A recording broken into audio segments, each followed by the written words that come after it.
Hello, good evening સૌ વ્યુઅર્સને. Thank you ગુજરાતીની સમગ્ર ટીમ વતી તેજલબેન ગોરના નમસ્કાર.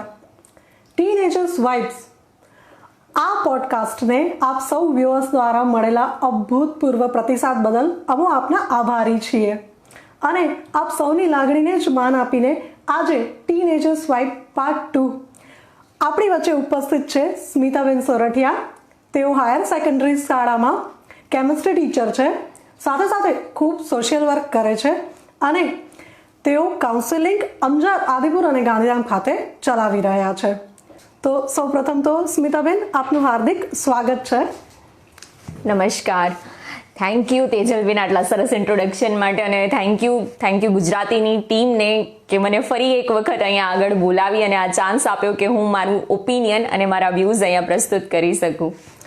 સ્મિતાબેન, લાસ્ટ ટાઈમ આપણે વાત કરી હતી કે સરખામણીની વાત કરી હતી કે બાળકોની સરખામણી, બાળકોમાં ભાવનાત્મક ફેરફારો વિશે આપણે વાત કરી હતી. આ એજ શા માટે વધારે કેર માંગી લે છે એ બધા વાતો હવે આપણે આગળ ચર્ચા કરવા જઈ રહ્યા છીએ. ત્યારે સોશિયલ મીડિયાનો જમાનો, જ્યારે પણ સોશિયલ મીડિયાના કોઈ પણ, પછી ફેસબુક હોય કે વોટ્સઅપ હોય કે જે પણ, સ્ટોરી જોયા રાખીએ, ફલાણે જગ્યાએ ગયા છે, ફલાણાએ આમ કર્યું, પાર્ટી રાખી છે, મને નથી, અરે આ બધા માટે આજકાલ એક બહુ જ પ્રચલિત શબ્દ થયો છે અને એ છે FOMO, fear of missing out. તો એ ફોમો વિશે આપ સૌથી પહેલા તો શું ચર્ચા કરવા માંગશો? ફોમો એટલે આપણે જો સરળ ભાષામાં સમજીએ, ફોમોનો ફૂલ ફોર્મ છે fear of missing out. FOMO જો આપણે ગુજરાતી ભાષામાં કહીએ તો એક પ્રકારની થઈ ગઈ દેખાદેખી. મતલબ આપણે જ્યારે કોઈ સોશિયલ મીડિયામાં કોઈના પોસ્ટ જોતા હોઈએ છીએ કે ઓ આ સામેવાળાની લાઈફ કેટલી સરસ છે, કેટલું એન્જોય કરી રહ્યો છે, તો આપણે અંદરથી ક્યાંક એવું થાય કે આપણે તો એવું કાંઈ જ નથી કરી રહ્યા. આની પાસે તો આઈફોન છે, આપણી પાસે નથી.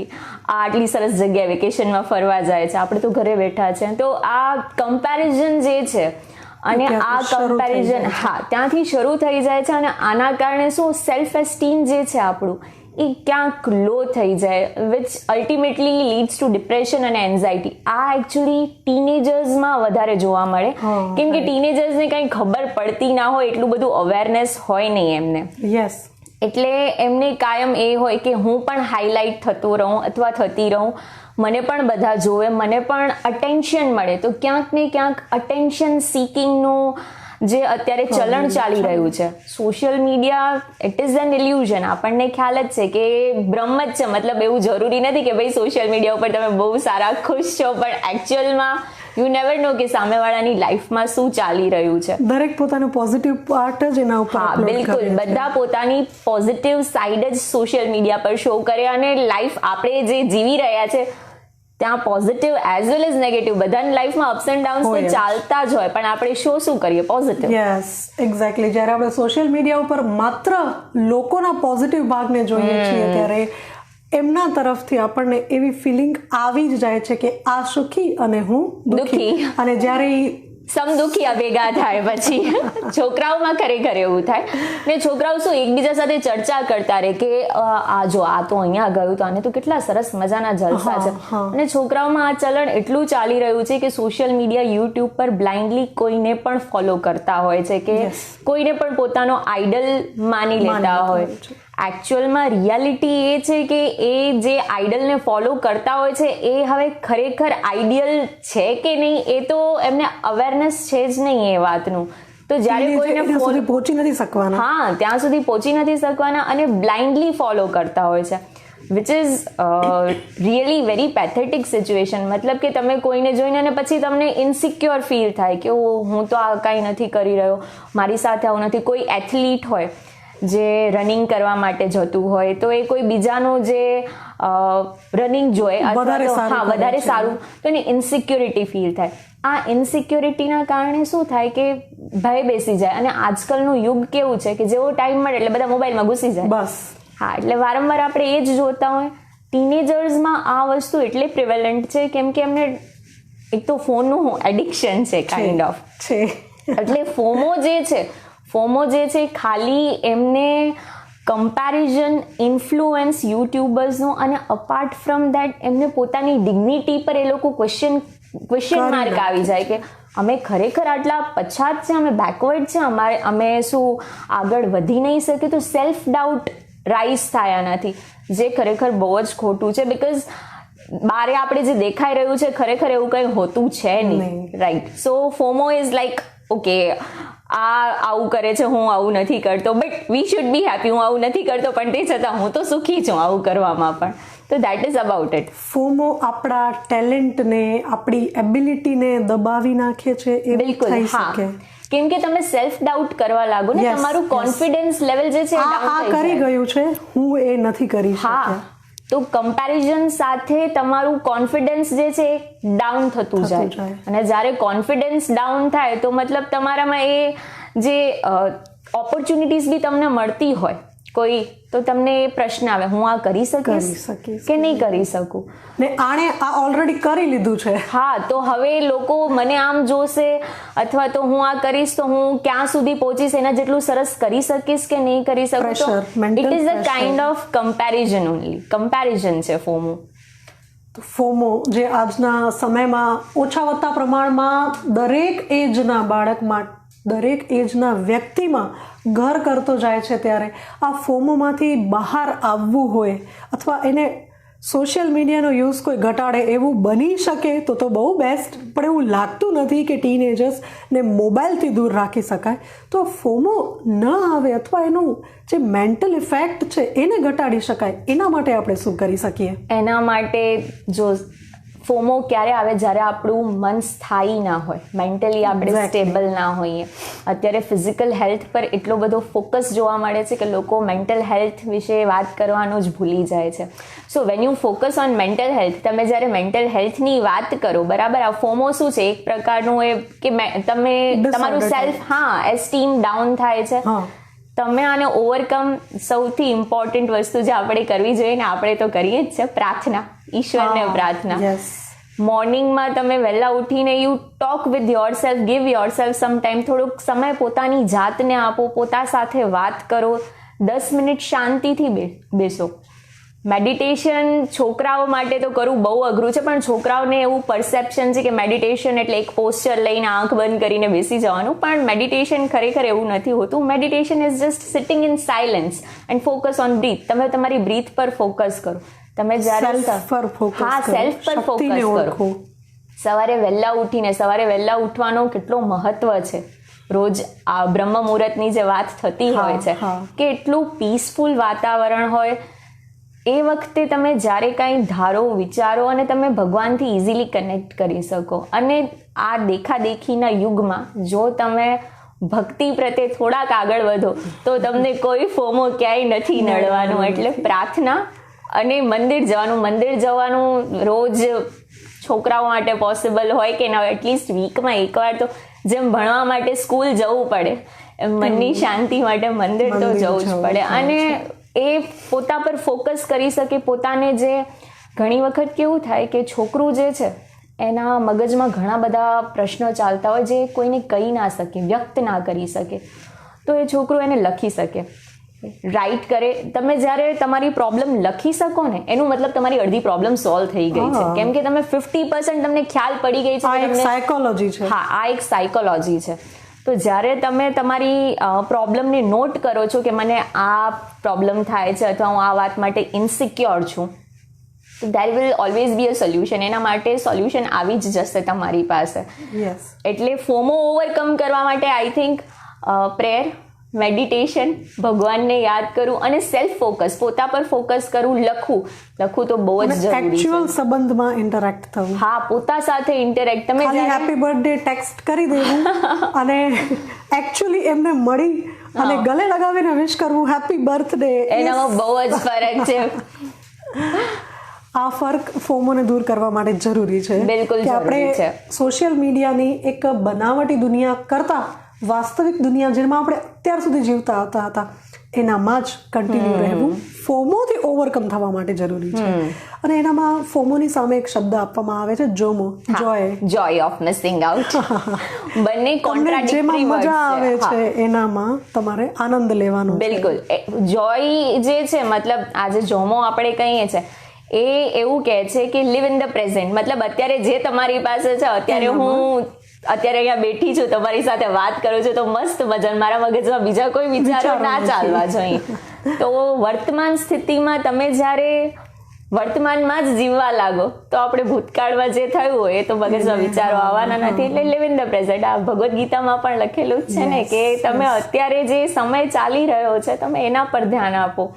મેં એક બહુ સરસ એવો વિડીયો જોયો હતો, એમાં એવું કહ્યું હતું કે ગાડીની જે હેડલાઇટ હોય એ તમને 2 ફીટ સુધીનું જ વિઝન આપે. શું કામ 10 ફીટ સુધીનું નથી આપતી? એવું એટલે કેમ કે તમારે અત્યારે આટલું કવર કરી લો પછી આગળનું વિચારો, પાછળનું તો જોવાની જરૂર જ નથી. અને જ્યાં તમે ચાલી રહ્યા છો તમે એના પર ફોકસ કરો. તો આનામાંથી મેં પણ ખરેખર શીખ્યું કે અત્યારે આપણે જ્યાં પ્રેઝન્ટમાં હોઈએ ને એના પર ફોકસ જેટલું કરીએ એ વધારે સારું રહે, અને એમાં જ ખરેખર જોય છે કહેવા જવું તો. તમે જે એક્સરસાઇઝની વાત કરી, પ્રેયરની વાત કરી, તો આજનો યુગ જ એવો થઈ ગયો છે કે ટાઈમ નથી મળતો. આ સર્વ સામાન્ય ફરિયાદ છે દરેક વ્યક્તિની. એ પછી નાનું બાળક હોય તો એનું ટાઈમ ટેબલ સેટ હોય છે. તો આ ટાઈમ નથી મળતો અને ફિઝિકલ એક્સરસાઇઝનું મહત્વ નથી સમજતા અથવા સમજવા નથી માંગતા, અથવા સમજીએ છીએ તો આપણને કરવું નથી. એવું કંઈ તમને લાગે છે આજે? આવું પ્રિવેલેન્ટ છે. તમે અને હું જ્યારે નાના હતા ને ત્યારે શેરી રમતો રમતા રહેતા. લંગડી કેટલી બધી ચલક ચલાણીથી માંડીને છુપા છુપી, નદી પર્વત, અરે અડડા, ઘણું બધું. અને હવે મોબાઈલની તમામ પ્રકારની ગેમો. જ્યારે સરખી ઉંમરના છોકરાઓ ભેગા થશે ને તો એ લોકો એમ જ કહેશે તે આ ગેમ રમી કે આ કર્યું, હા બસ તારો સ્કોર કેટલો છે, મારો સ્કોર કેટલો, બસ આવું તો કંઈ જ નહીં. એટલે એ લોકોને આ શેરી રમતો તરફ, એ લોકોને ફિઝિકલ એક્સરસાઇઝ તરફ વાળવું જરૂરી છે. તો એના માટે આપણે શું કરી શકીએ, ખાસ કરીને ટીનેજર્સ માટે? ટીનેજર્સનું તો બેન એવું છે અત્યારે કે એમનું એક તો શેડ્યુલ એટલું હેક્ટિક હોય છે. સવારે સ્કૂલ જાય, સ્કૂલથી આવે, જમે, અને થોડીક વારમાં એમના હોય ટ્યુશન ક્લાસીસ. ટ્યુશન્સથી આવે એટલે સાંજના 7 તો લગભગ વાગી જ ગયા હોય. પછી એ 7 વાગે હવે તો મને શાંતિથી બેસવા દો, એકાદ એક્ટિવિટી સેન્ટર ઉપર જવું પણ ફરજિયાત. એટલે એમની લાઈફસ્ટાઈલ જ એવી થઈ ગઈ છે. હવે અહીં આગળ એ જ કહ્યું ને કે સવારે તમે જો 1 કલાક પણ વહેલા ઉઠી જાઓ ને તો એમાં બધું જ બેલેન્સ થઈ જાય. તમે ભગવાનને પ્રાર્થના કરી લો, તમે ધ્યાન કરી લો, તમે કંઈક ફિઝિકલ એક્ટિવિટી કરી શકો, રનિંગ કરી લો, વોક માટે જાઓ, આવું કાંઈ પણ કરી શકો. પણ હવે છોકરાઓ, હું ઓળખું છું ઘણા બધા છોકરાઓને જે લોકો NDA માટે પ્રિપેર કરતા હોય ને તો કમ્પલસરી રનિંગ માટે જવું જ પડે, કેમ કે ફિઝિકલ ફિટનેસ બહુ ઇમ્પોર્ટન્ટ હોય ત્યાં આગળ. તો એ કરતા હોય છે, પણ આ બધા જ કરે એવું પોસિબલ નથી. હવે જ્યાં બધાની જ વાત આવી જાય એમાં આપણે એવું કરી શકીએ કે રોજ નહીં તો એટલીસ્ટ અઠવાડિયામાં 1-2 કલાક જે સમય કાઢી શકતું હોય એ વખતે આપણે એને પુશ કરીએ એ માટે, અથવા આપણે જેની સાથે વોક કરવા જતા રહીએ, બરાબર. અથવા હા કેમ કે ફોનનું યુઝ જ એટલું બધું વધી ગયું છે કે છોકરાઓને બહાર નીકળવું ગમતું જ નથી. તો આના માટે છે ને પેરેન્ટ્સનો રોલ ઇમ્પોર્ટન્ટ છે કે પેરેન્ટ્સ પેરેન્ટ્સ પણ સામે ફોન લઈને બેસી જશે તો છોકરું તો ફોન લઈને બેસવાનું જ છે. પેરેન્ટ્સ ક્યાંક ચાલ આપણે અહીંયા જઈ આવીએ, આઈસ્ક્રીમ ખાવા જઈ આવીએ, ચાલતા જઈએ, થોડુંક ફિઝિકલ એક્ટિવિટી, અને ગ્રેજ્યુઅલી જેમ કન્વર્ઝેશન થતું જાય, વાતચીત થતી જાય, આપણે એમાં એ વસ્તુ ઇન્કલ્કેટ કરી શકીએ કે ના આવું પણ થઈ શકે, અમે આવી રમતો રમતા હતા એવું આપણે કહી શકીએ, પાસ ઓન કરી શકીએ આ વસ્તુ.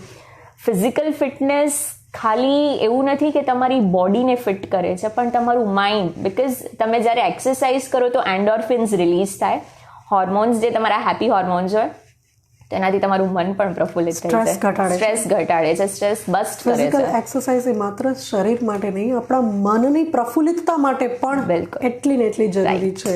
એકદમ અને રાઈટ. આ વસ્તુ આપણે સમજતા નથી, એક્સરસાઇઝ કરતા નથી અને ફોમોને વધારતા જઈએ છીએ. એટલે હવે એ બંનેને બેલેન્સ કરી અને ટીનેજર્સને પોતાની કરિયર બનાવવાની છે, તો એમની હાલત શું થતી હશે એ આપણે 10th સ્ટાન્ડર્ડ સુધી તો છોકરાઓ હજી ફિઝિકલી એક્ટિવ હોય, કેમ કે એમને ગેમ્સ પીરિયડ ને એવું બધું મળતું હોય ને, તો એ લોકો એ વાત માટે બહુ જ એક્સાઇટેડ હોય. બાસ્કેટબોલ થઈ ગયું, વોલીબોલ થઈ ગયું, ક્રિકેટ થઈ ગયું, આ બધી ગેમ્સ તો મતલબ ક્રિકેટ તો આપણે પણ રમી શકીએ. તો આવું બધું કંઈક ઓર્ગેનાઇઝ કરીને, અથવા ક્યારેક ફેમિલી આ જ બહાને ફેમિલી ગેટ ટુગેધર થઈ જાય, અથવા આજુબાજુના છોકરાઓમાં એવું કંઈ મળીને એવું કંઈ કરી શકીએ, જેથી કરીને છોકરું જે છે ને એ ફિઝિકલ એક્ટિવિટી તરફ વધારે ધ્યાન આપે, વધારે ઇન્ટરેક્ટ કરી શકે. અને જ્યારે તમે ફિઝિકલ એક્ટિવિટીમાં હો ને, તમે છે ને you are in the present, મતલબ ત્યાં જોમો આવી જશે. સ્મિતાબેન, આ સાથે એક ટીનેજર્સમાં જોવા મળતી સામાન્ય તકલીફ છે દેખાદેખી. કે ભાઈ એ લોકો ટીવીમાં જુએ છે, સોશિયલ મીડિયામાં જુએ છે, ઓટીટી પ્લેટફોર્મ ઉપર જુએ છે કે એમના જે આઈડિયલ સ્ટાર કાસ્ટ છે બધી, એ સ્મોકિંગ, ડ્રિંકિંગ અને હવે તો ડ્રગ્સ પણ નાની સિટીમાં પણ હવે એ બાબત સામાન્ય થતી જાય એવું લાગી રહ્યું છે આપણને. તો ત્યારે આ બધું દેખાદેખીથી શરૂ થાય છે અને પછી આદત ઉપર અંત થાય છે, એવું થતું હોય છે. તો એ બાબતે તમે શું કહેવા માંગશો કે આ બધું વ્યસન જે છે, ખબર જ છે કે નુકસાનકારક છે, તેમ છતાં આ વ્યસન ટીનેજર્સને આકર્ષે જ છે?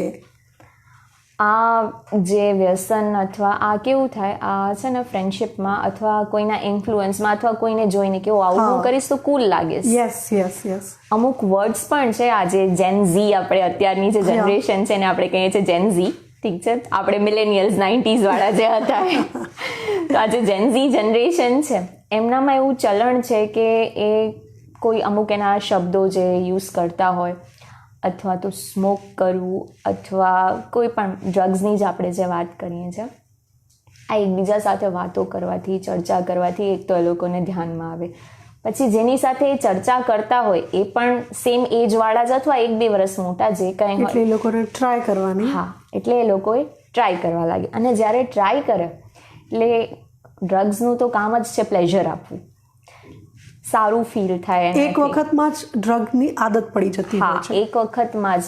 અને પછી એ આદતના જે કન્ઝિક્વન્સીસ હોય છે એ બહુ ભયાનક હોય છે. ભયાનક એટલે હોય છે કે એક તો તમે તમારા સેન્સીસમાં ના રહ્યો જ્યારે પણ એ કન્ઝ્યુમ કરો, અને પછી તમને એનું એડિક્શન થઈ જાય, એ વાત અલગ થઈ ગઈ.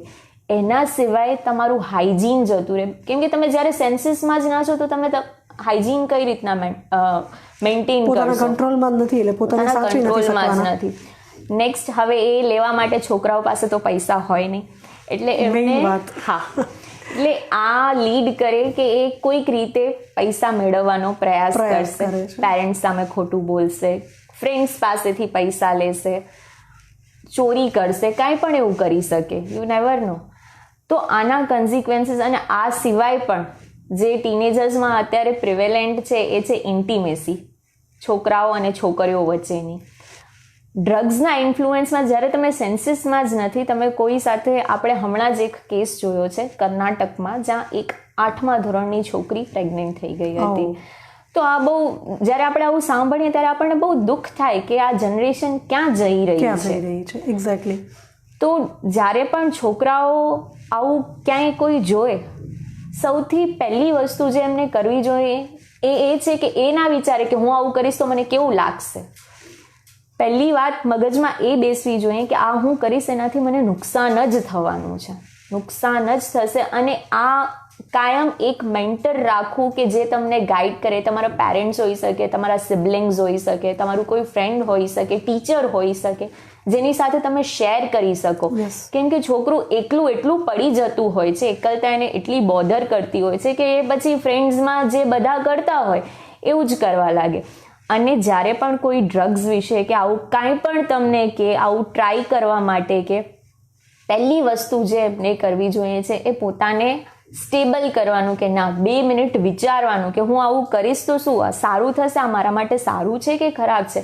એ છોકરાએ જાતે જ ડિસાઈડ કરવું પડે, કેમ કે કાયમ 24 કલાક પેરેન્ટ્સ એમના ઉપર ધ્યાન રાખે એ પોસિબલ નથી. સ્કૂલ હોય, ટ્યુશન હોય, બારે ફરતા હોય જ્યારે, એ વખતે તો પહેલો વિચાર તો એ કે ભાઈ હું આવું કરીશ તો આ મારી હેલ્થ માટે સારું છે, સારું, એને અંદરથી જ અવાજ આવી જશે કે આ સારું નથી, અને બીજું કંઈ કરું.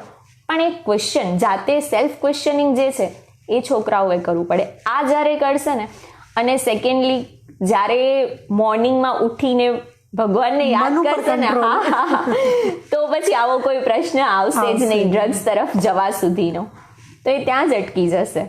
ડ્રગ્સની વાત નીકળી જ છે તો સરખામણી એનામાં મેઇન પાર્ટ ભજવી જતી હોય છે કે ભાઈ આણે કર્યું, એને મજા આવી, એને એક્સપિરિયન્સ શેર કર્યો છે, અને એ રીચ છે તો એ અફોર્ડ કરી શકે છે કે એના પેરેન્ટ્સ પાસેથી ગમે તેમ કરીને પૈસાનો મેળ. પણ જ્યારે એક મધ્યમ વર્ગીય પરિવારનો છોકરો કે જે હજી આ બધી બાબતે પૂરતું જ્ઞાન પણ નથી ધરાવતો અને એને આવું બધું કરવું છે, ત્યારે એને 1000 જાતના પ્રોબ્લેમ્સ આવતા હોય છે. અને પછી એ બધી જાતના પ્રોબ્લેમ્સ આવતા હોય છે. ફિઝિકલ લઈ લ્યો, સોશિયલ લઈ લ્યો, કુટુંબનો ગમે એ પ્રોબ્લેમ્સ લઈ લ્યો, એ બધા જ પ્રોબ્લેમ્સને એને ફેસ કરવું પડતું હોય છે. અને ત્યારે એની સાથે જે થાય છે ને, એ માનસિક રીતે હેન્ડલ નથી કરી શકતો કે મારી સાથે આવું શું કામ થયું. અને પછી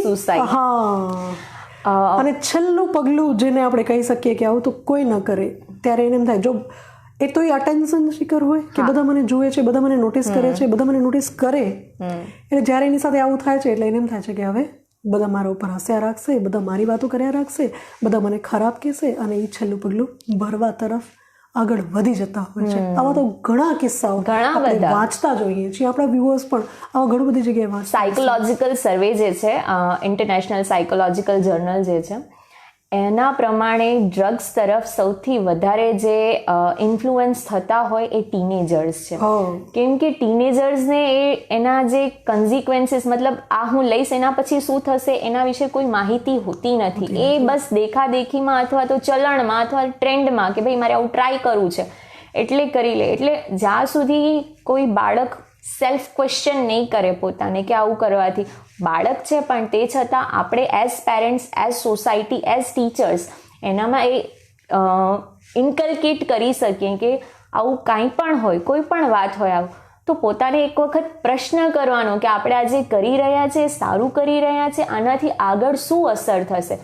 કેમ કે છોકરું જ્યારે આવું બધું કંઈ કરતું હોય છે અને પછી જો એને ના મળે ને, તો એ પોતાને સંભાળી શકે એમ હોતું જ નથી. એટલે કોઈ એક વ્યક્તિ જેની નજીક હોય, એનું ફ્રેન્ડ હોઈ શકે, અથવા તો ભાઈ બહેન જે તમને અગાઉ પણ કહ્યું, એવું કોઈ પણ હોય એની સાથે શેર કરે, લોનલી ફીલ, એકલતા ફીલ ના કરે. કેમ કે જ્યાં એકલતા આવે ને ત્યાં પછી એન્ઝાયટી, ડિપ્રેશન આ બધું બહુ કોમન થઈ જાય. અને જ્યારે ડ્રગ્સની વાત કરતા હોઈએ તો હાર્ટ પાલ્પિટેશન્સ એટલા વધી જતા હોય. એમ પણ ટીનેજર્સની તમે વાત કરો તો ટીનેજર્સ તો હોય સુપર એક્ટિવ આપણા, એટલે એ સેન્સીસમાં જ ના હોય કે એમને ખરેખર શું કરવું જોઈએ અને શું ના કરવું જોઈએ. ખાલી એટલી સિમ્પલ વાત ટીનેજર્સ યાદ રાખી લે કે ભાઈ આપણા સમાજે આપણા માટે ધારાધોરણો રચ્યા છે તો કંઈક તો વિચારીને રચ્યા હશે. આપણા પેરેન્ટ્સ આપણને કોઈ વાતે ના કહે છે તો એના પાછળ કોઈક તો કારણ હશે ને કે જે આપણા માટે જ નુકસાનકારક હશે. જો આટલી વાત પણ એ સમજી જાય ને તો કદાચ એમને આવા બધા કેસીસ આવતા ઓછા તો થઈ જ શકે છે. તમે અત્યારે વાત કરી કે એનો કોઈ ભાઈ હોઈ શકે, બહેન હોઈ શકે, નજીકનું કોઈક વ્યક્તિ હોઈ શકે જેની સાથે એ વાત શેર કરી શકે. પણ આજનું ચલણ તમને ખબર છે, કોઈ પાસે સમય નથી. માતા પિતા બંને જોબ વાળા હોય, એમના બધા શેડ્યુઅલ ટાઈટ હોય, અને આ સમયે માતા પિતા મોટે ભાગે આજના જમાનામાં એક કે વધીને 2 સંતાનો કરતા હોય છે. મોટે ભાગે તો એકનું જ ચલણ થઈ ગયું છે. ત્યારે એ બાળક એકલું જ ગ્રો અપ થાય છે. તો બાળપણથી જ એને આ બધી વસ્તુઓ જે આપણે સિબલિંગ તરીકે અનુભવીએ છીએ, સગા ભાઈ બહેન હોવાનો જે અહેસાસ અનુભવીએ છીએ, એનાથી એ વંચિત છે. હવે એનામાં એકલતાનો બીજ તો પહેલેથી રોપાઈ ગયેલો છે. અને જ્યારે એ ટીનેજમાં પ્રવેશે છે ત્યારે એ એકલતા એના દોસ્તો દૂર કરે છે. તો જે પણ એના ફ્રેન્ડ્સ કહે છે એ એના માટે બ્રહ્મ વાક્ય બની જતું હોય છે કે યુનિવર્સલ ટ્રુથ છે આ, મારા ફ્રેન્ડે કીધું છે એટલે આ જ સાચું છે. હા, હમણાં રિસેન્ટલી જ વાત કહું, મેં મારા ક્લાસમાં પૂછ્યું, મેં કીધું સ્ટુડન્ટ્સને, મેં કીધું તમને સૌથી વધારે કોણ ગમે, પેરેન્ટ્સ, ટીચર્સ કે તમારા ફ્રેન્ડ્સ? તો કે ફ્રેન્ડ્સ જ ગમે ને મેમ, એ જ અમને સમજે. પેરેન્ટ્સ તો પ્રેશર કરે, તમે માર્ક્સ પાછળ પડ્યા હો, ફ્રેન્ડ સમજે અમને. તો આ લોનલીનેસનું તો છે જ, કેમ કે એના ગ્રોઈંગ યર્સ એવા છે, એના બોડીમાં એટલા બધા હોર્મોનલ ચેન્જીસ થતા હોય, એ વખતે એને એકલતા અનુભવી બહુ જ સામાન્ય વસ્તુ છે. અહીંયા પેરેન્ટ્સનો બહુ ઇમ્પોર્ટન્ટ રોલ છે કે દરરોજ ગમે તેટલા વર્કિંગ હો, તમે તમારા છોકરાઓ માટે સમય કાઢી જ શકો. અને કાઢવો જ જોઈએ તમારે. તમે દરરોજ આવીને એની સાથે વાત કરો કે સ્કૂલમાં શું ચાલ્યું, કયા ટીચરે શું કરાવ્યું, કેવું ભણવાનું ચાલે છે, એવરી ડે શું કર્યું, ટ્યુશનમાં કેવું રહ્યું, ફ્રેન્ડ્સ કોણ છે તારા. આ તમે જ્યારે એવરીડે તમે જ્યારે કન્વર્ઝેશન રાખો ને, ત્યારે છોકરાને એક ટ્રસ્ટ આવે. તમે જો 8મા સુધી છે ને, 8મા સુધી તો હું બહુ વધારે કહું છું, 4થા 5મા સુધી આપણે એકદમ છોકરાઓને પંપાડીને રાખતા હોય, બહુ ઓવર પેમ્પરિંગ કરતા હોય. પછી છોકરું ધીમે ધીમે એક બાઉન્ડ્રી ડેવલપ કરી લે કે ભાઈ મારે આ વાત નથી કરવી પેરેન્ટ્સ સાથે, હું નહીં કરું આ વાત. એવું એટલે થાય કેમ કે એને એવું લાગે કે હવે મારું ફ્રીડમ જે છે, હું આમને કહીશ તો મારું ફ્રીડમ જતું રહેશે, બંધન જેવું લાગે. માણસને સૌથી વધારે વાલી એની સ્વતંત્રતા છે, છોકરાને કેમ ના હોય. એટલે તમે એવું ક્યારેય છોકરાને અનુભવ જ ના કરાવો કે બંધનમાં છે. બંધન હોવા જોઈએ, બિલકુલ હોવા જોઈએ, પણ ક્યાં કઈ રીતે પેરેન્ટ્સને બહુ સારી રીતે ખબર હોય કે ક્યાં આપણે રોક લગાડવાની જરૂર. તમે જો એને પ્રેશર કરશો ને, એ તમને કાંઈ જ નહીં કહે, અને ખોટા રસ્તે ચડશે એ તો અલગ, ઉપરથી એ એકલું ફીલ કરશે. હું કોને કહું, કોઈ છે નહીં. અત્યારે સિંગલ ચાઇલ્ડનું કેટલું ટ્રેન્ડ ચાલી રહ્યું છે. હું પોતે સિંગલ ચાઇલ્ડ છું. મને ખ્યાલ છે કે જ્યારે તમે એકલા હો તો તમે આ વસ્તુને એક્સપિરિયન્સ કરો જ. આવી કન્ડિશનમાં પેરેન્ટ્સનો રોલ, હું સિંગલ ચાઇલ્ડ છું, પણ મારા પપ્પાએ ક્યારે પણ મને એવું ફીલ કરાવ્યું જ નથી કે હું એકલી છું. He was always there. હું મારા પપ્પા સાથે બધી જ વાત કરી શકું એમ હતું. હા, તો એ તમે એને ફ્રીડમ આપો, એને લિબર્ટી આપો. અને એ લિબર્ટી તમે ક્યારે આપી શકો? કોઈ તમારી સાથે ખુલીને ક્યારે વાત કરે? જ્યારે તમે દરરોજ એની સાથે વાતચીત કરતા હો, કનેક્શન હોય ત્યારે, ટ્રસ્ટ હોય ત્યારે. અને આ ગ્રેજ્યુઅલી જેમ છોકરું મોટું થાય ને, એમ એક ગેપ આવતો જાય, એક બાઉન્ડ્રી ડેવલપ થતી જાય. ટીનેજર્સને તકલીફમાં સૌથી પહેલા પોતાના પેરેન્ટ્સ યાદ આવવા જોઈએ, ન કે ફ્રેન્ડ્સ. હા, પણ આજકાલ ચલણ ઓછું છે. હું મારા ફ્રેન્ડને ફોન કરી દઉં જરાક, તો આવું થતું હોય છે. તો પેરેન્ટ્સ એવરીડે તમે એની સાથે વાત કરો. લંચ ડિનર જ્યારે કરતા હોય ત્યારે મહેરબાની કરીને ફોન સાઈડમાં મૂકી દો.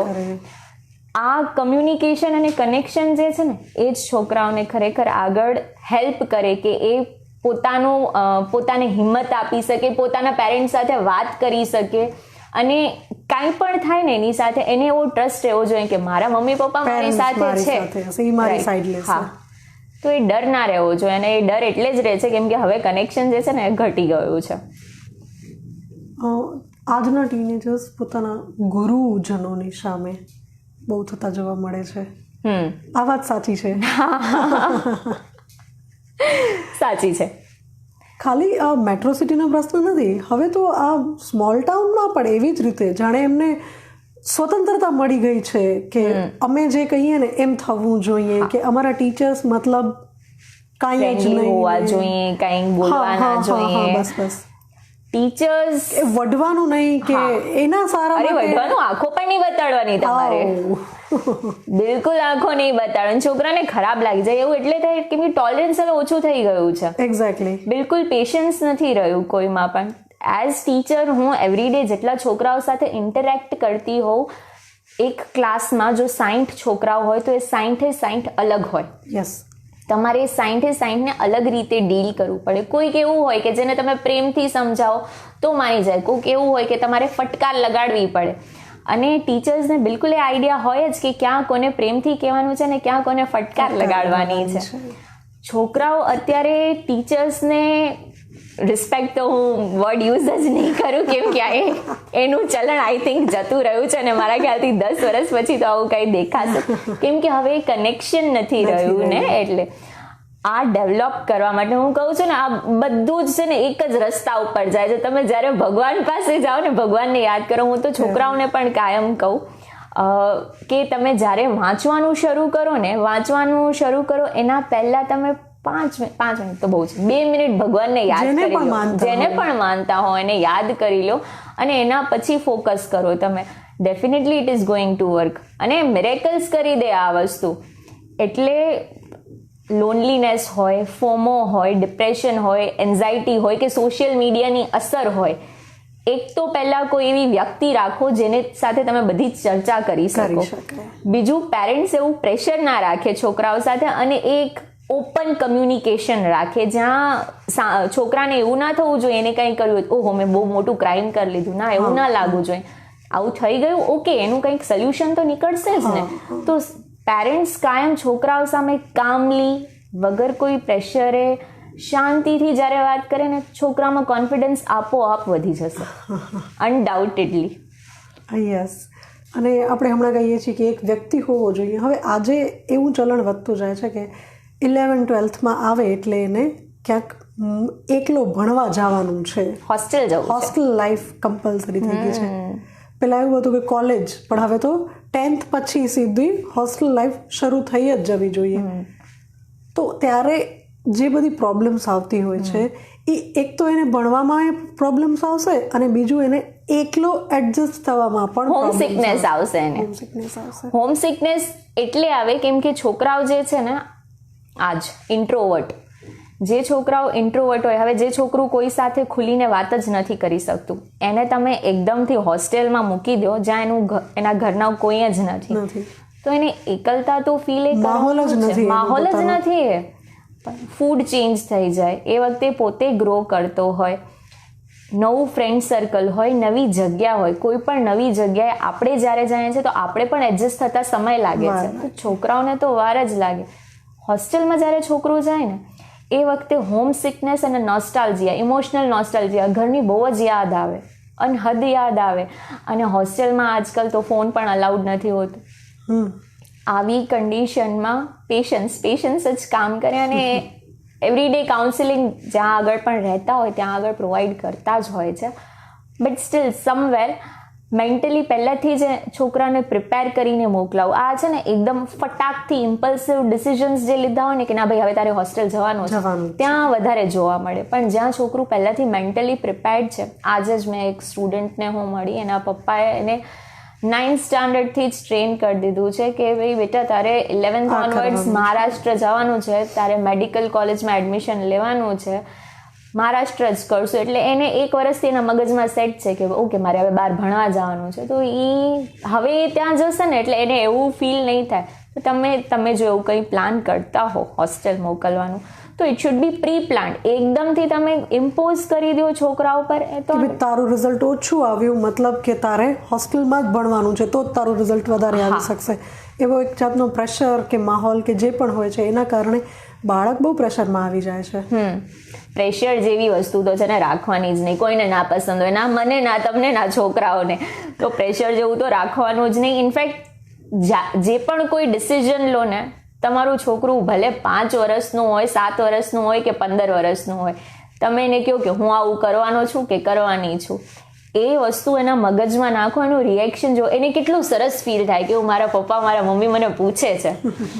એ ફિલિંગ જ અલગ હોય. તમે ભલે પછી તમારા મનનું કરો, એને કન્વિન્સ કરી લો, પણ એક વખત એને કન્સિડર તો કરો. તમને કોઈ કન્સિડર કરે તો કેટલું સરસ લાગશે. હું તમને પૂછું તેજલબેન મારે આવું કરવાનું છે, તમે તમારું ઓપિનિયન આપો, તમે ઇમ્પોર્ટન્ટ ફીલ કરશો. બધાને જ ઇમ્પોર્ટન્ટ ફીલ થવું બહુ ગમે અને છોકરાઓને તો બહુ જ ગમે. પર્ટિક્યુલરલી ટિલ 16 years છોકરાઓને એવું જ થાય કે હા હું ઇમ્પોર્ટન્ટ છું. એને ફ્રેન્ડ્સ જ એટલે ગમતા હોય કેમ કે ફ્રેન્ડ એને એવું લાગતું હોય કે ભાઈ હું મારા ફ્રેન્ડ્સ માટે ઇમ્પોર્ટન્ટ છું, મારા પેરેન્ટ્સ કે ટીચર્સ માટે નથી. આ વસ્તુ છે. તો તમે છોકરાને જ્યારે હોસ્ટેલમાં બી મૂકવાના છો તો it should be pre planned. All of a sudden, અથવા તમે ઓલ ઓફ અ સડન બી કરો છો તો એને એક એવરીડે ડોઝ આપો કે ભાઈ તારે આ રીતે રહેવાનું, તારું કેરેક્ટર આ રીતે બિલ્ડ કરવાનું, કોઈને ઇન્ફ્લુઅન્સમાં નહીં આવવાનું. એવરીડે રોલ એના પેરેન્ટ્સ સાથે સાથે એના ટીચર્સ સાથે બી વાત કરવી જોઈએ કે ભાઈ તમે આને આ રીતે ગાઈડ કરજો, બિલકુલ એને આપજો. તો આવું કરવાથી છે ને એક મેન્ટલ પિક્ચર રેડી થઈ જાય અને પછી વન્સ યુ આર રેડી તો પછી તમે તો જગ જીતી લ્યો. વાત સાચી છે તમારી, પણ ટીનેજર્સને ખાલી ભણવાનું કે હોસ્ટેલમાં રહેવાનો એટલો જ પ્રશ્ન નથી હોતો, એને બીજા બધા ઘણા બધા ફેરફારો થઈ રહ્યા છે જે એના માટે નવા છે. એને સ્વતંત્રતા જોઈએ છે, એને ઉડવું છે, એને એમ છે કે હું બસ દુનિયાને તો હું જ જીતી શકીશ, બાકી આ લોકો બધા છે તો સાવ બેવકૂફ છે. આ બધી ફિલિંગ્સ અમારી આપણે પસાર થઈ જ ગયા છીએ. એ એજમાં આપણને એમ જ લાગે છે આ બધા કહે છે ને એ બધું સાચું નથી, આપણે જે માનીએ છીએ એ જ સાચું છે. પરંતુ તે સમયે એ લોકો જે વિચારી રહ્યા છે એને વિચાર ખોટો છે એ કઈ રીતે એના મગજમાં નાખી શકશું આપણે? ઓકે, હા તો બહુ ઇન્ટરેસ્ટિંગ ક્વેશ્ચન છે. એકચ્યુઅલી કોઈને જ એવું ના લાગતું હોય કે એમનો વિચાર ખોટો છે. યસ, કોઈ પણ વિચારની 3 સ્ટોરી હોય, મારી, તમારી અને જે ખરેખર સાચું હોય એની. તો એને કરેક્ટ કરવા માટે મતલબ એ સેલ્ફ રિફ્લેક્શનથી આવે. દાખલા તરીકે કોઈ સિચ્યુએશન છે અને ત્યાં હું એવું કહું છું કે મારા પ્રમાણે આ સાચું છે કોઈ પણ પરિસ્થિતિમાં, પણ ખરેખર એ સાચું ના હોય. ખરેખર એ સાચું ના હોય, પણ મને એવું લાગે છે કે હું આ સાચું જ કરી રહી છું.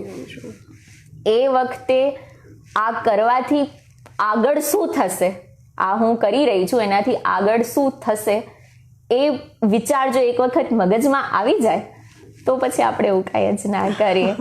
અને આ વસ્તુ છે ને જનરલી તમે જ્યારે કોઈ સાથે ડિસ્કસ કરો તો તમને વધારે ખ્યાલ આવે, કેમ કે આપણે જેટલું કોઈ પણ કાંઈ ડિસિઝન લેતા હોય કે એવું કાંઈ પણ કરતા હોય તો આપણે ઓલવેઝ નેસેસરી ફીલ કરીએ કે આપણા પેરેન્ટ્સને પૂછીએ અથવા જેને તમે માનતા હો તમે એને પૂછો, ફેમિલી મેમ્બર્સ. તો હા, પહેલાથી જ શરૂઆતથી જ તમે ઇન્કલ્કેટ કરો છોકરાઓમાં, જ્યારથી નાના હોય ત્યારથી જ, કે આવી કોઈ પણ ડિસિઝન મેકિંગ આવે, જાતે ડિસિઝન લેવા ખૂબ જરૂરી છે, પણ કોઈકના ગાઈડન્સમાં તમે જ્યારે ડિસિઝન લો ને તો એ સજેશન લઈને જ્યારે તમે કરો ને તો મતલબ તમને એક બેક સપોર્ટ રહે કે ના ભાઈ મને કોઈ કહ્યું છે તો ઇટ વિલ બી કરેક્ટ. કોકના એક્સપિરિયન્સથી આપણને મોટિવેશન મળે. રાઈટ, તો એ રીતે કરી શકીએ.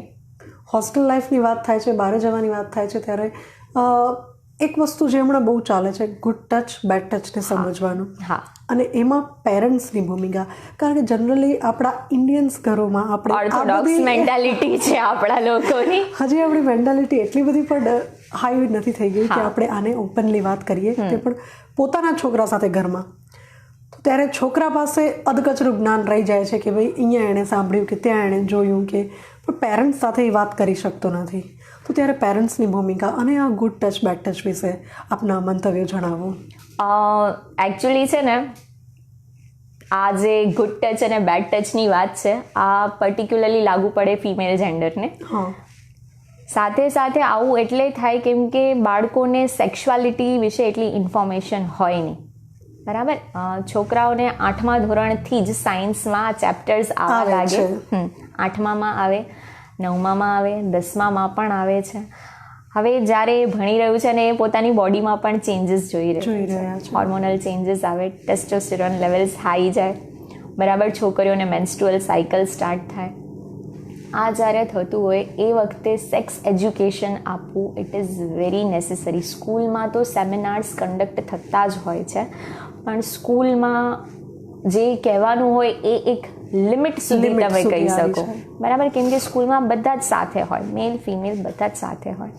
હા, જો આપણે પર્ટિક્યુલરલી બોયઝ મીડિયમ સ્કૂલની વાત કરતા હોય કે ખાલી ગર્લ્સની સ્કૂલની વાત કરતા હોય ત્યાં તમે થોડું ઓપન ડિસ્કશન કરી શકો, અથવા તો બંને આઇસોલેશન. ખબર છે આ ડિસ્કશન પછી ગર્લ્સ અથવા બોયઝ જે અંદરો અંદર પછી એક ઇનસિક્યુરિટી અને મજાક બનાવવાને એ બનતું હોય છે ને એને અવોઇડ કરતા હોય છે. જનરલ તમે વાત કરી ને કે 8th સ્ટાન્ડર્ડથી તો યસ આવે છે. 8th સ્ટાન્ડર્ડમાં સાયન્સમાં જ્યારે પણ ચેપ્ટર ભણાવવાનું હોય ને ત્યારે મને ટેન્શન આવી જાય કે સૌથી પહેલે તો કો એજ્યુકેશનવાળી સ્કૂલમાં હું આ ભણાવીશ એટલે ચર્ચા ચાલુ થઈ જશે. છોકરાઓ છોકરીઓની મસ્તી કરશે, છોકરીઓ ફરિયાદ લે. આ બધી વસ્તુઓ મેટ્રો સિટીમાં કે બીજી હાઈફાઈ સ્કૂલમાં ઠીક છે, આપણે સામાન્ય, પણ જે ઇન્ટિરિયર વિલેજીસ છે ત્યાં કરીને તો આ વસ્તુ થઈ જતી હોય છે. તો ત્યારે આપણે એ લોકોને કઈ રીતે આ એજ્યુકેશન આપી શકીએ? જો આ એજ્યુકેશન તો છે ને, પહેલા તો ફેમિલી બેકગ્રાઉન્ડ ડિપેન્ડ કરે, તમે કઈ ફેમિલીમાંથી આવો છો, અને પેરેન્ટ્સે એ ધ્યાન રાખવાની ખૂબ જરૂર છે કે આમાં ઓર્થોડોક્સ મેન્ટાલિટી, આ બધું હવે બહુ ઓપન છે. જો તમે વાત નહીં કરો તો એને ક્યાંક સોશિયલ મીડિયામાંથી ખબર પડી જ જશે કે ભાઈ આવું થતું હોય છે, કે આવું થઈ શકે એમ છે. એના કરતાં તમે એ છોકરાને પહેલાથી જ ઇન્ટિમેટ કરો, એના મનનું સમાધાન કરી દો. હા, કે આવું હોય, આ ગ્રોઈંગ યર્સમાં આવું થશે. જ્યારે એને ખબર જ છે કે આવું થશે તો એના મગજમાં રહેશે કે ઠીક છે આવું થાય. પણ એકદમથી જો ક્યાંય જોઈ લે અથવા એને કોઈક પાસેથી સાંભળી લે તો એને નવાઈ લાગે, અને જ્યારે આપણે નવાઈ લાગે ને તો થોડા આપણે વધારે ઇન્ક્વિઝિટિવ થઈ જાય, આપણે હજી જાણો, ઓકે હવે શું થશે, હજી શું થઈ શકે. આ વસ્તુને દૂર કરવાનું એક જ સોલ્યુશન છે કે તમે ઓપનલી તમારા છોકરાઓ સાથે કમ્યુનિકેટ કરો. Sex education is really very important, બહુ જ ઇમ્પોર્ટન્ટ છે, પર્ટિક્યુલરલી ટીનેજર્સ માટે, કેમ કે એમને ખ્યાલ જ નથી. એટલે જ આપણે આવા, જે મેં તમને કર્ણાટકનો એક્ઝામ્પલ આપ્યું ને, એવું જોઈ રહ્યા છે. આપણી સોસાયટીમાં વલ્ગારિટી અને સેક્સ એજ્યુકેશન એ બંનેને ડિફરન્શિએટ કરવાનું ચલણ નથી. ડિફરન્શિએટ કરવાનું ચલણ નથી, પણ એને વલ્ગારિટીમાં જ ખપાવી દેવામાં પણ એ આપણે એઝ અ સોસાયટી લેવું જ પડશે, કેમ કે જ્યાર સુધી નહીં, આ સમયની માંગ છે, ટીનેજર્સની માંગ છે, બિલકુલ સમયની માંગ છે. અને નાના છોકરાઓમાં જ આ ગુડ ટચ બેડ ટચ જે છે, છોકરીઓની વાત કરું તો છોકરીઓને આ વસ્તુ પહેલાથી જ શીખવાડવી બહુ જરૂરી છે કે કોઈ જ્યારે તમને ફિઝિકલી ટચ કરવાનો પ્રયાસ કરે છે તો તમને એ એકચ્યુઅલી ફિમેલ્સમાં છે ને ઇનબિલ્ટ હોય, પણ એ તમારે આપણે સમજી શકીએ. હા, એક પુશ આપવો પડે જે મધર કરી શકે. ફાધર તો પણ થોડા રેસ્ટ્રિક્ટેડ થઈ જાય કે ભાઈ, કેમ કે આપણે ઇન્ડિયન બેકગ્રાઉન્ડ આપણું એવું છે, બટ એક અવેરનેસ હોવી બહુ જરૂરી છે, કેમ કે નાની છોકરીઓને તો ખબર જ ન હોય. અને આજકાલ નાની છોકરીઓને કેટલા કિસ્સા જોવા મળે છે આપણને. વન્સ એ અવેર થશે, એ ઘરે ઇન્ફોર્મ કરશે, ત્યારે કોઈ એક્શન લેવામાં આવે. પણ એને જો બાળકને ખબર જ નથી કે આ સારું ટચ છે કે ખરાબ છે, આ મને સારી રીતે જોઈ રહ્યો છે કે ખરાબ રીતે જોઈ રહ્યો છે, તો આ એને શીખવાડવું પહેલાથી જ આના વિશે. આપણે તો કેવું, ટીવીમાં આવું કંઈ આવતું હોય તો ચેનલ બદલાવી નાખીએ, ચેનલ ચેન્જ કરી દઈએ. ચેનલ ચેન્જ કરવાથી રિયાલિટી થોડી ને ચેન્જ થઈ જશે. છોકરા સાથે એક ઓપન કમ્યુનિકેશન હોવું કે આ પણ એક પાર્ટ છે લાઈફનો. જ્યારે એ ડિસ્ક્લોઝ કરો એ વખતે થિંગ્સ વિલ બી નોર્મલ. હું તો જ્યારે પણ 10th સ્ટાન્ડર્ડમાં ભણાવું ને, એટલે એ વખતે પહેલું જ વાક્ય મારું એવું, મને ખબર છે આ ચેપ્ટરમાં તમને મારાથી વધારે નોલેજ હશે. એટલે એક ઓપન કમ્યુનિકેશન, તો એમને હેઝિટેશન ના થાય. તમે એને સરસ રીતે એક્સપ્લેન કરો, નહીંતર એવું થાય આ શું હશે, થોડુંક છોકરું અંદરથી હેઝિટેટેડ ફીલ થાય. પણ once you freely communicate with the child, તમે સરસ રીતે વાત કરો એની સાથે, એને સમજાવો આ શું છે. ગુડ ટચ બેડ ટચ તો ખરેખર એક વખત છોકરી 3જા ધોરણમાં આવે ને, 3જા ધોરણથી એને આ સમજવું બહુ જરૂરી છે કે કોઈએ મને સારી રીતે ટચ કર્યું, ખરાબ રીતે કર્યું, એને ખબર હોવી જોઈએ. અને મધર્સનો રોલ બહુ ઇમ્પોર્ટન્ટ છે એનામાં. જો સિંગલ ફાધર્સ હોય તો એ એના વેઝથી એક્સપ્લેન કરી શકે, ટીચર્સને કહી શકે કે તમે બાળકને શીખવાડો, કાઉન્સિલર્સ છે. તો આ જ્યારે અવેરનેસ આવશે ને, તો આજે નાની એજમાં રેપ કે આવું જે પણ કંઈ થતું હોય છે એવું નહીં થાય. ઓલ્ધો ઇટ ઇઝ નોટ, મતલબ એવું કંઈ ઓલવેઝ નથી હોતું, પણ ઘણી બધી વખત આપણે વાતો નેગ્લેક્ટ કરી દેતા હોય છે, અને એના કારણે બહુ મોટા કિસ્સાઓ થઈ જાય છે. હા, એક વસ્તુ જે સામાન્ય છે, જે મોટી એજમાં થવાની છે, એ વસ્તુને નાનપણથી જ એ વસ્તુ પ્રત્યે એટલું બધું આકર્ષણ ટીનેજર્સને થઈ જતું હોય છે કે જાણે શું છે. પણ જ્યારે આપણે એનું મનનું જ સમાધાન કરી નાખીએ કે આ વસ્તુ આ છે, નોર્મલ છે, અને દરેક વ્યક્તિ સાથે આ થાય, દરેક વ્યક્તિ સાથે થાય છે, તો પછી એ આના વિશે રાઈટ કોઈ ઊંધા રસ્તે તો નહીં જ જાય. કોઈ ઊંધા રસ્તે નહીં જાય. જ્યારે આપણને ખબર જ હોય કે આ કરવાથી કંઈ ખોટું થવાનું છે, તો આપણે એ રસ્તો નથી જવાના. આપણે એ રસ્તે ચોક્કસથી.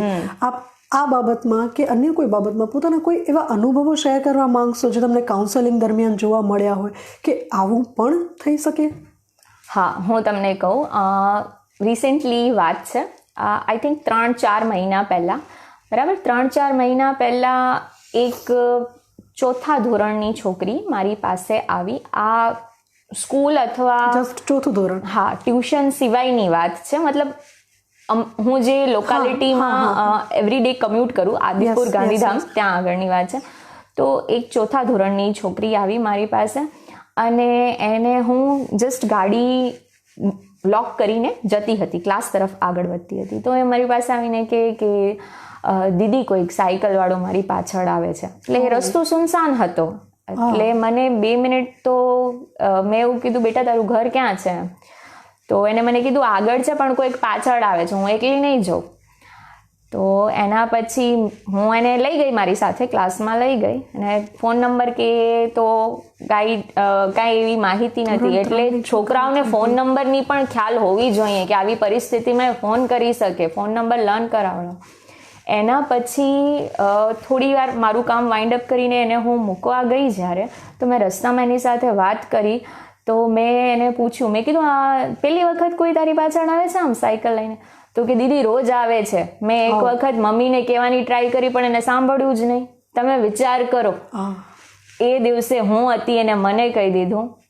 ભગવાન ના કરે કદાચ કાંઈ એવું થાય તો આપણે કેવું રિગ્રેટ રહે. તમે છોકરાઓની વાત સાંભળો, તમે ગમે તેટલા બિઝી હો ને, શું કરવા નથી સાંભળવી? કોને જઈને કહેશે છોકરું? You have to listen to your kids. તમારે છોકરાઓની રિસ્પોન્સિબિલિટી તો લેવી પડે ને. એટલે જ્યારે આવું કોઈ, આપણે ઘણી બધી વખત છોકરાને જતું કહે, હમણાંની થોડીક વાર એને વાત કરશું, આપણે કાંઈ કામ કરતા હોય કે તમે સાંભળો, છોકરાને ખબર ના હોય તમે કેટલું કામ કરો છો, તમારું કામ કેટલું ઇમ્પોર્ટન્ટ. છોકરાને તો એવી જ ખબર હોય કે મારા મમ્મી પપ્પા માટે હું જ ઇમ્પોર્ટન્ટ છું. એટલે તમે કાયમ એ કાંઈ કહેવા આવતું હોય તો એ વખતે તમે એની વાત સાંભળો, એને ઇગ્નોર ના કરો, એને જતું ના કરો. એ તમારી પ્રાઇમ પ્રાયોરિટી હોવું જોઈએ. ખબર નહીં આગળ શું થઈ જાય, એટલે એ વખતે જ આ જે કંઈ કહેવા માંગે છે તમે એ જ વખતે એની ક્લેરિફિકેશન લઈ લો. સો આવું કરવાથી કોઈ પણ ફ્યુચરમાં જે એક્સિડન્ટ્સ થતા હોય અથવા જે ઇન્સિડન્ટ્સ બનતા હોય એવું ના બને. આ તો એક નોર્મલ એક્ઝામ્પલ છે. આ સિવાય પણ એક 12th સ્ટાન્ડર્ડની છોકરીએ મને કીધું કે મેમ હું જ્યારે પણ આવું છું ને તો કોઈ મારી પાછળ મને ફોલો કરે છે. આટલું કોમન છે. તમે વિચાર કરો, આદિપુર ગાંધીધામ જેવી જગ્યાએ તો મેટ્રો સિટીઝમાં તો શું થતું હશે? તો એ સેફ ફિલિંગ કે હું ઘરે નથી કહી શકતી, કેમ કે એના ઘરે પેરેન્ટ્સ એટલા સ્ટ્રિક્ટ છે કે હું કહીશ ને તો મારું ટ્યુશન બંધ કરાવી દેશે. અરે શું કરવા બંધ કરાવે? હા, ગલતી કોની અને ટ્યુશન અથવા સ્કૂલ અથવા એજ્યુકેશન કોનું બંધ? રાઈટ. તો આ જે ડરનો માહોલ છે એ ડર કાઢી નાખો તમે. તો એ પછી તમને કઈ રીતના કઈ વાત કરે, કઈ રીતના કોઈ કમ્યુનિકેશન કરે તમારી સાથે. તો ધીસ ઇઝ મતલબ આ બહુ જ વધતું જાય છે. આવું તો ઘણું બધું ડેલી અમે જોતા હોઈએ છીએ, પણ આ એક રિયાલિટી છે કે તમે જસ્ટ બિકોઝ એની સાથે એવું થયું તો એને તમે બહાર જવાનું થોડી બંધ કરાવી શકશો. શું આજીવન એ ઘરમાં જ રહેશે, બહાર નહીં નીકળે? તો ડેવલપ કઈ રીતે થશે? તો એક સેન્સ ઓફ રિસ્પોન્સિબિલિટી અને સેન્સ ઓફ અન્ડરસ્ટેન્ડિંગ જ્યારે હોય પેરેન્ટ્સ અને સ્ટુડન્ટ્સ વચ્ચે અથવા ચિલ્ડ્રન વચ્ચે, તો આ બધી વસ્તુઓ જે છે એ આપણે અવોઇડ કરી શકીએ. પ્રોબ્લેમ એ છે કે આપણી સોસાયટી ટીનેજર્સમાં જે ચેન્જીસ થાય છે ને એને એક્સેપ્ટ કરવા તૈયાર નથી થતી હોતી. રાઈટ. એ મોટું થઈ રહ્યું છે, એને આ જોઈએ છે, એને આ જોઈએ છે, એ એક્સેપ્ટ કરવા તૈયાર નથી. એ ચાહે છે કે બસ એ અમારી વાત માને અને અમે જે કહીએ છીએ એ કરતા રહે. આ મેન્ટાલિટી વતે ઓછે અંશે દરેક પેરેન્ટ્સમાં જોવા મળે જ છે. હવે તો આઈ થિંક બહુ બધું ચેન્જ થઈ ગયું છે. હા, બીકોઝ આ જનરેશન આ ટાઈમમાં તો ચેન્જ થવું પડે એમ જ. અરે હમણાં જ તમને એક સીન ઇમેજિન કરો કે બર્થડે પાર્ટી છે, 7 to 10 યર્સના છોકરાઓ છે, પણ બધા ડ્રેસઅપ કેવો કર્યો છે જાણે તેઓ કોઈક મોટા સ્ટાર હોય કે મતલબ એ લોકોનું મિની સ્કર્ટ્સ કે સમજી લો ને કે હિરોઈનના ગેટઅપ ટાઈપ ઇન્ફ્લુઅન્સ છે. તો આપણે ચાહીએ છીએ કે આપણું બાળક છે ને બાળપણમાં ખુશીથી આ બધું કાંઈ પણ કેર કર્યા વગર જીવવું જોઈએ. એની બદલે આપણે ચાહીએ છીએ કે એ પરફેક્ટ બિહેવ કરે, એ રેમ્પ વોકે શીખી જાય, એ મોડલ બને, એ બધી રીતે ચલ બેટા બોલીને બતાવતો, બધી રીતે આપણે એને ચાહીએ છીએ કે એ પરફેક્ટ બની જાય બાળપણમાં જ. મતલબ આપણે એની જે બાળપણ છીનવી અને સીધું એને આપણે ટીનેજ બનાવી નાખવા માંગીએ છીએ. હા, બરાબર એવું થાય છે. આના માટે તો લાઈક પેરેન્ટ્સ આર રિસ્પોન્સિબલ. આમાં તો છોકરાઓ શું કરી શકે? છોકરાઓ તો બસ કહો છો કે સોસાયટીનો પ્રભાવ પડતો જાય છે કે આપણા બાળપણના જે વર્ષો છે એ ઘટતા જાય છે અને ટીન એજ વહેલી સ્ટાર્ટ થઈ જાય છે. આનાથી શું થાય ખબર છે? આનાથી છોકરું ભણવાથી ડિસ્ટ્રેક્ટ થઈ જતું હોય. યસ. હા, અત્યારે જેમ કે એક્ઝામ સિઝન આવે છે, મસ્ત આવે તો બોર્ડની એક્ઝામ, રાઈટ. તો છોકરાઓનું પ્રાઇમ ફોકસ જે છે સ્ટડીઝ જ હોવી જોઈએ, અને એ સ્ટડીઝ માટે તમે એને કઈ રીતના ઇન્ટરેસ્ટિંગ બનાવો, અથવા તો એને કેટલો સપોર્ટ કરો છો તમે, એને કેટલા મોટિવેટ કરો છો, એ બહુ ઇમ્પોર્ટન્ટ છે. સ્ટડીઝ ઇમ્પ્રૂવ કરવા માટે છોકરાને પહેલાં પોતાને અંદરથી ઈચ્છા થવી જોઈએ કે ભાઈ મારે આ કરવું છે, મારે આગળ આ બનવું છે. પર્ટિક્યુલરલી હું હાયર ક્લાસીસની વાત કરું છું. નાના છોકરાઓ તો રમતમાં પણ ધ્યાન આપે. હા, પણ જ્યારે એને જાતે થઈ જાય એક્ઝામ માટે, એ કઈ રીતના પોતાને પ્રિપેર કરી શકે, એને એ ખ્યાલ હોવી જોઈએ કે this is my career building age. આ હું મતલબ એવું હોય ને 11-12 તો મતલબ પીક યર છે તમારું કરિયર ડિસાઇડ થાય. તો અમને ટીચર એવું કહેતા માટેની ઉંમર અને ટીનેજ, હા, જલસા માટેની ઉંમર સેમ છે. અમારા ટીચર છે ને, અમારા ફિઝિક્સ ટીચર, એમ કહેતા બેટા ભણી લ્યો, 2 વર્ષની સજા ને જીવનભરની મજા, નહીતર 2 વર્ષની મજા ને જીવનભરની સજા. એટલે આ 2 વર્ષ જે છે એ ખરેખર મહેનત કરીને જો સારું રિઝલ્ટ લઈ આવીને સારી જગ્યાએ સ્ટડી કરવા જતું રહે તો એનું ફ્યુચર તો સેટ જ છે. બટ ક્વેશ્ચન છે કે કઈ રીતના કરશે. એ ત્યારે કરી શકે જ્યારે એને એક પોતાનું ગોલ ડિસાઇડ કરી લીધું હોય કે મારે ફ્યુચરમાં આ બનવું છે. જનરલી હું તો ફર્સ્ટ સ્ટાન્ડર્ડમાં ક્યારે જાઉં ને અને પૂછું ને છોકરાઓને શું બનવું છે, એટલે બધાનો આન્સર એક જ હોય, ડોક્ટર બનવું છે. બધાને ડોક્ટર બનવું હોય. તો આજકાલ તો જવાબ અલગ આવે છે, મોડલે બનવું હોય છે ઘણા બધાને, ઇન્ફ્લુએન્સ. તો પહેલાંથી જ્યારે ગોલ ક્લિયર હોય, એ ગોલ ક્લિયર કરવા માટે, ગોલ સુધી પહોંચવા માટેનો રસ્તો ક્લિયર હોય તો ઇટ બીકમ્સ વેરી ઇઝી. તમે તમારો ટાઈમ કેટલા ઇફેક્ટિવલી યુઝ કરો છો, તમે તમારા ટાઈમ, બધા પાસે 24 કલાક જ હોય, પણ એ 24 કલાકને તમે કઈ રીતના મેનેજ કરો છો. તમારે 24 કલાકમાં પ્રે કરવાનું છે, તમારે 24 કલાકમાં તમારી ફિઝિકલ ફિટનેસ જોવાની છે, સ્કૂલ જવાનું છે, ટ્યુશન જવાનું છે, સેલ્ફ સ્ટડી પણ કરવાનું છે, ફ્રેન્ડ્સને મળવાનું છે, સોશિયલ મીડિયા પણ જોવાનું છે. પણ આ બધું જ તમારે મેનેજ કરવાનું છે. અને જ્યારે છોકરામાં એ સ્કિલ આવી જાય, બધામાં નથી આવતી, ગ્રેજ્યુઅલી આવે, પણ એ શીખી શકે છે. ક્યારે શીખી શકે? જ્યારે એનું માઇન્ડ ક્લિયર હોય ત્યારે શીખી શકે. એક્ઝામ્સ પર ફોકસ તો અત્યારે, કેમ કે બોર્ડ એક્ઝામ્સ આવે છે, બીજા બધા બારે જવાનું, ફરવાનું, ફ્રેન્ડ્સને મળવાનું, આ બધું ઓછું કરીને જો આ 2 મંથ પણ, હવે તો હાર્ડલી 12th માર્ચથી એક્ઝામ સ્ટાર્ટ થવાની છે, ભણવા પર ફોકસ કરે તો પછી રિઝલ્ટ જે છે અનડાઉટેડલી બહુ જોરદાર આવે. કેમ કે આ વસ્તુ સમજવી બહુ જરૂરી છે કે આ બધા મોજ શોખ, મોબાઈલ, ફરવાનું, ફ્રેન્ડ્સ, એ બધું આજીવન હશે, પણ કરિયર ડેવલપ કરવાની આ ઉંમર એક વખત વીતી જશે ને પછી આપણે કદાચ જ કંઈ કરી શકીએ. હા, એ જ. અને પછી એ જે રિગ્રેટ હોય ને એ બહુ દુઃખદાયી હોય. આવું કરી લીધું હોત તો, એ વખતે ભણી લીધું હોત, ઓ મેમે કીધું તો આ ક્વેશ્ચન ઇમ્પોર્ટન્ટ છે, કરી લીધું હોત. એબિલિટી બધા પાસે છે, બધા પાસે એબિલિટી છે, એબિલિટી બધા પાસે છે. અને ડાયવર્ઝન છે એ તો આજીવન રહેવાના જ છે. ડિસ્ટ્રેક્શન્સ તો હંમેશા રહેશે, પણ તમે ડિસ્ટ્રેક્શનથી કઈ રીતના પોતાનું ફોકસ રાખો છો પોતાના ગોલ તરફ, પોતાની સ્થાયીતા તરફ, એ મેટર કરે. તો અલ્ટિમેટલી જે સ્ટુડન્ટ્સ જોઈ રહ્યા છે એમના માટે ખાસ કે ભાઈ બોર્ડ એક્ઝામ્સ આવે છે તો અત્યારે ધ્યાન બોર્ડ એક્ઝામ્સ તરફ વધારે હોવું જોઈએ. બીજું બધું જ, કેમ કે એક્ઝામ્સ તો ભાઈ 22 માર્ચે પતી જવાની છે એક્ઝામ. 22 માર્ચ પછી તમને જે જલસા કરવા હોય બધા જલસા કરી લેજો, પણ અત્યારે તમારું પ્રાઇમ ફોકસ જે છે ભણવામાં રાખો. તમને જો એવું લાગે કે તમે કોઈ રીતે ડિસ્ટ્રેક્ટ થાઓ છો તો તમે એને તમારા પેરેન્ટ્સ સાથે, ટીચર્સ સાથે, ફ્રેન્ડ્સ સાથે શેર કરો અને પછી પાછા કામે લાગી જાઓ. એવું નહીં કે એને વિચારવામાં આખો દિવસ કાઢી નાખો. એક ટાઈમ ટેબલ, એક રૂટીન સેટ કરો કે મારે આ સબ્જેક્ટ આટલા સમયમાં આટલી વાર વાંચવાનું છે, આ રિવાઇઝ કરવાનું છે. સારું એવું ડાયટ લો, નીંદર બરાબર કરો. આ બધી કી છે એક સારી એક્ઝામ લખવા માટે. હા, બિલકુલ. તો જ્યારે આવું કરશે તો I think it is going to help ધેમ. આપણે પાર્ટ 1 પૂરું કર્યું છે, પાર્ટ 2 ચાલુ છે. પણ ટીનેજર્સની પ્રોબ્લેમ્સ જે હોય એના ડિસ્કશનનો કોઈ દિવસ અંત નથી આવવાનો.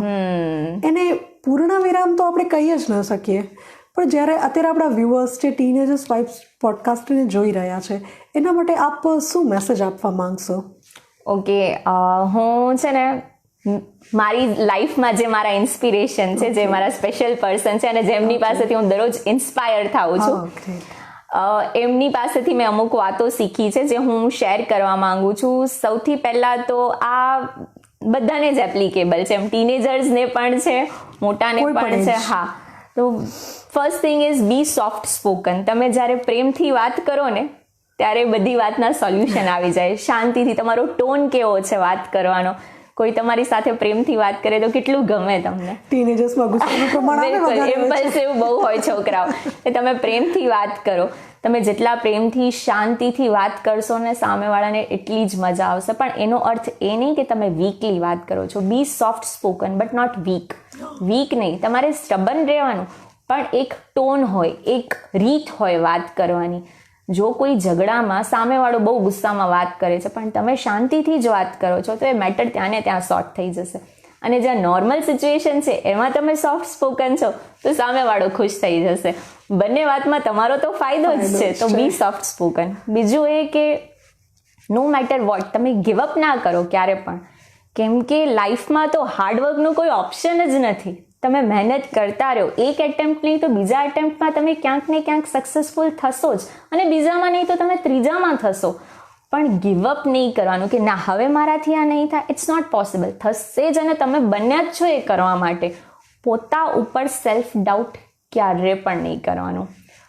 ત્રીજું એ કહેવા માંગુ છું કે તમારા ઇમોશન્સને સાઈડમાં મૂકી અને તમે તમારા વર્ક પર ફોકસ કરો. આ તો આપણી સાથે પણ થતું હોય કે ભાઈ આજે મૂડ નથી મારો, નથી કરવું મારે, ઘરમાં ઝઘડો થયો છે. હા, ઘરમાં ઝઘડો થયો છે, પણ તમારું વર્ક તમારી આઈડેન્ટિટી છે, બરાબર?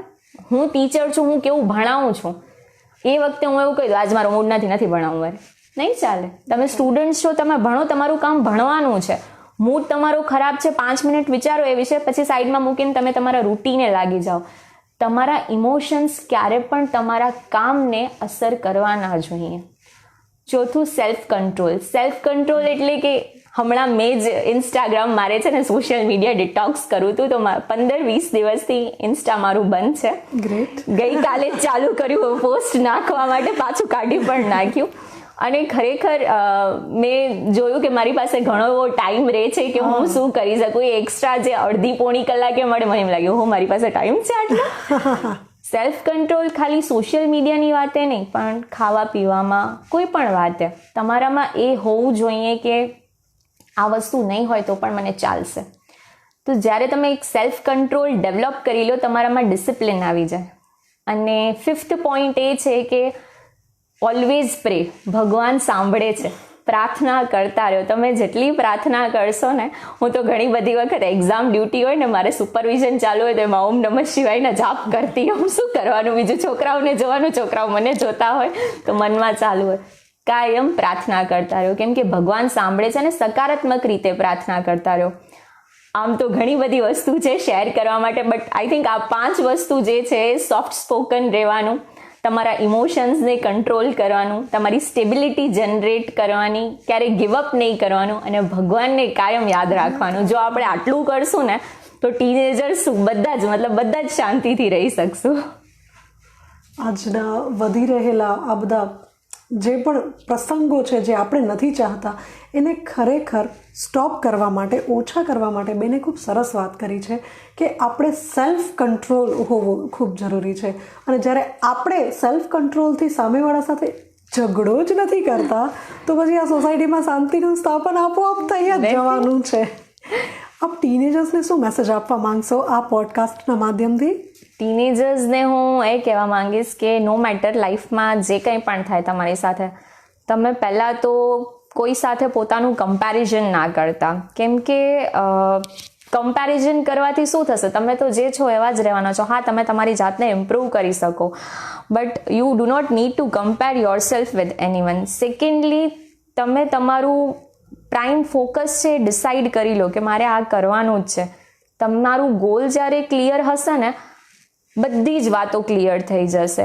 કોઈની વાતોમાં નહીં આવવાનું, કાયમ પેરેન્ટ્સના નજીક રહેવાનું. હું તમને કહું, માતા પિતાથી વધારે આ પૃથ્વી પર તમને કોઈ જ પ્રેમ નહીં કરે, કોઈ જ નહીં, કોઈ છે જ નહીં એવું. એટલે તમારા પેરેન્ટ્સ સાથે કાયમ તમે એક કનેક્શન ડેવલપ કરો. એવું ના વિચારો કે તમને પ્રેમ નથી કરતા, અરે એમના જેવું તો કોઈ છે જ નહીં આ પૃથ્વી ઉપર. અને થર્ડ, તમે તમારું પર્સનલ સેલ્ફ લવ, પોતા ઉપર ફોકસ કરો, પોતાની હેલ્થ પર ધ્યાન આપો, તમારું માઇન્ડ જે છે એને સ્ટેબલ કરવાની ટ્રાય કરો. કેમ કે જ્યારે આ બધું થશે ને, એબસેન્ટ માઇન્ડેડ ના રહ્યો. આવું બધું જ્યારે તમે કરશો ને તો તમારી બધી જ, તમારું જે રૂટીન છે, તમારું ભણવાનું છે, તમારા જે ફ્રેન્ડ્સ છે, બધું જ નોર્મલ રહેશે. તો આ બહુ બેઝિક વાતો છે જે આપણે બધાને ખબર હોય જ છે, પણ આપણે ફોલો કરવામાં ક્યાંક ને ક્યાંક ચૂકી જતા હોઈએ છીએ. તો વેન સમવન ઇઝ લાઈક, ના તમે આ નથી કરી શકતા, યુ પ્રૂવ ધેમ રોંગ. તમે એને કરીને બતાડો, પણ સારું કામ, હા, ખરાબ કામ નહીં. સ્મિતાબેન, આપ થેન્ક યુ ગુજરાતીના માધ્યમથી અમારી સાથે જોડાયા. અમે ખૂબ જ આભારની લાગણી વ્યક્ત કરીએ છીએ. Thank you. આ સાથે સૌ વ્યુઅર્સનો આભાર. અને ટીનેજર્સને ખાસ એટલું જ કહેવાનું કે ગમે ત્યારે ન્યૂ સ્ટાર્ટ કરી શકાય છે. પેરેન્ટ્સ જે કહે છે, સમાજે જે બંધનો બનાવ્યા છે, એ ખરેખર તમારા સારા માટે જ તો છે ને. છતાં પણ આપણા સ્મિતાબેન કાઉન્સેલિંગનું કાર્ય કરે છે. આપ એમનો કોન્ટેક્ટ કરી શકો છો. થેન્ક યુ ગુજરાતીની સમગ્ર ટીમ વતી આજના પોડકાસ્ટને આપણે વિરામ આપીએ છીએ. Thank you. Thank you.